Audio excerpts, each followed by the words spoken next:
Retomando mm, el tema de la base radial, es útil comparar un poco con el perceptrón. El perceptrón y la base radial tienen la misma ruta, analizar y redes neuronales. Observan que las tenemos en el mismo punto. Dependerá de qué es lo que busquemos, pero más de eso, como cuál será lo que pensemos que sea la salida o la relación entre estas variables. Porque ambas tienen un esquema realmente similar en cuanto a la estructura de solicitar los datos de entrada. Por ejemplo, el que está a la izquierda es el perceptor multicapa y a mi derecha base radial. Observen que las pestañas son exactamente las mismas. Está la variable particiones, arquitectura, resultados, entrenamiento, etc. En el de perceptor multicapa, lo que es el punto de arquitectura, podemos trabajar una o dos, como observamos en este recuadro. En la otra no tenemos sino una opción, ahí no hay sino una sola capa, aquí sí tenemos varias opciones.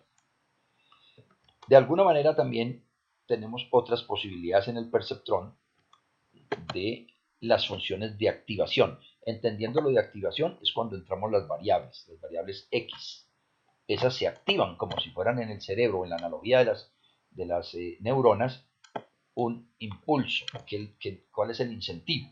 Eso es la variable la función de activación. Si se impulsan con un modelaje de una función matemática X, ¿oye? Y las redes de base radial tendrán otro incentivo o otros algoritmos que los modelan. También las funciones de activación de salida, hay mayor variedad en las multicapas. Sigmoides, tangente, sigmoide otra vez, softmax, etc. Esas son dependiendo del entrenamiento de los datos y son las que, de alguna manera, cuando está por defecto el software, él busca la mejor alternativa. Pero el investigador, también conociendo ya un poco más, adentrándose en el tema, podría seleccionar una u otra opción. En base radial tenemos solamente estas dos posibilidades en las funciones de activación para la capa oculta, que es precisamente de base radial normalizada o gaussiana. Entonces tiene menos posibilidades en la que estamos planteando como base radial. Las salidas en el resumen son muy similares, siempre nos va a decir las covariables, las que tenemos, etc. Ya lo que nos va a ir cambiando es efectivamente el tema de cuál es la función que se utiliza, o bien en la capa de oculta, o bien en la capa de salida o activación. Aquí tenemos el softmax en multicapa, aquí tenemos otras opciones de activación en la otra red. Entonces, esos son algunos de los cambios que se presentan, pero que a mi juicio lo relevante sigue siendo entonces otra vez es la posibilidad de que el contexto también nos diga si puede existir es una relación lineal o otra relación de tipo más sofisticada o al menos que no haya ese tipo de línea, las que nos vaya a servir para la proyección. Entonces se utilizaría una u otra. Como también es cierto que hay muchas variables, seguramente en un modelo de este estilo, entonces se puede pensar en explorar diversas opciones. De otro lado, otra pues de las bondades que tienen ambas de las redes es lo que ya se ha mencionado, la posibilidad de tener dos o más variables dependientes y con las características que pueden ser o qualis o quantis.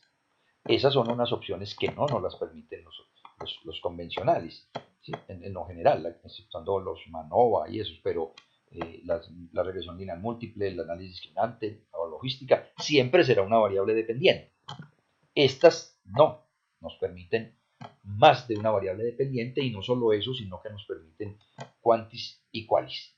Ya en las salidas, para mirar los pronósticos, es donde no vamos a obtener indicadores diferentes.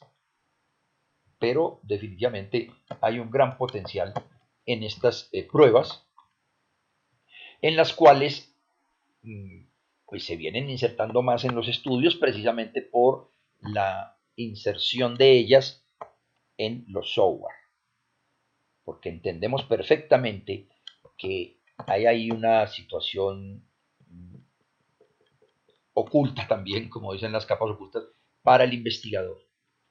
Son situaciones que no sabemos bien el procesamiento del entrenamiento que está surgiendo ahí. El investigador lo que procura o lo que tiene en su mano es mirar el resultado, grabar esas proyecciones o pronósticos y mirar qué tan cercano o no nos queda de los datos reales.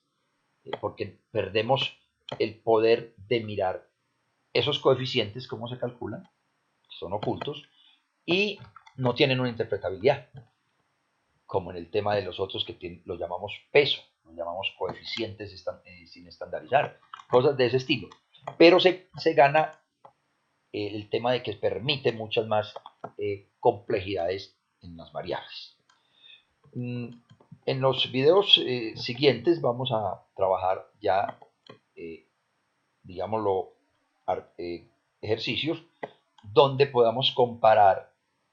Bueno, en primer momento puede ser el de base radial solo, porque es el tema que nos ocupa, pero también es prudente luego hacer otros videos o mostrar otras posibilidades de comparación entre diversos métodos, unos convencionales que llaman, con los métodos de redes, o sea, multicapa y base radial.